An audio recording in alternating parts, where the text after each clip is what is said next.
জীৱনৰ কিছুমান মুহূৰ্তত আমাৰ কোনো আপোনজন হঠাতে গম্ভীৰভাৱে অসুস্থ হৈ পৰিব পাৰে। এনে সংকটকালীন সময়ত এজন ৰোগীক যি বিশেষ চিকিৎসা আৰু নিৰন্তৰ নিৰীক্ষণৰ মাজত ৰখা হয়, সেয়াই হৈছে ICU অৰ্থাৎ নিবিড় পৰিচৰ্যা কেন্দ্ৰ।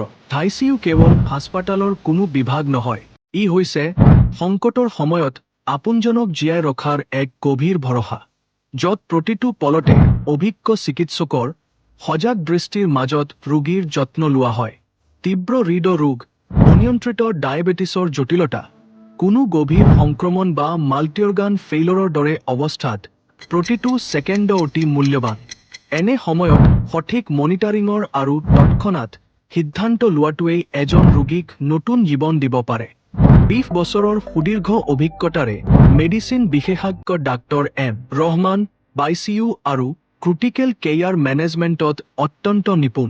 Life care super speciality clinic and diagnostic চেণ্টাৰত আমি উন্নত চিকিৎসা প্ৰযুক্তি আৰু মানৱীয় প্ৰমূল্যবোধেৰে প্ৰতিজন ৰোগীৰ যত্ন লওঁ। আপোনাৰ পৰিয়ালৰ যিকোনো গম্ভীৰ স্বাস্থ্য সমস্যাত দেৰি নকৰিব। আজিয়ে যোগাযোগ কৰক আমাৰ হেল্পলাইন নম্বৰত। মনত ৰাখিব, সঠিক সময়ত লোৱা সঠিক সিদ্ধান্তই হেৰুৱাই পেলোৱা হাঁহিটো পুনৰ ঘূৰাই আনিব পাৰে। আপোনাৰ স্বাস্থ্য আমাৰ দায়িত্ব।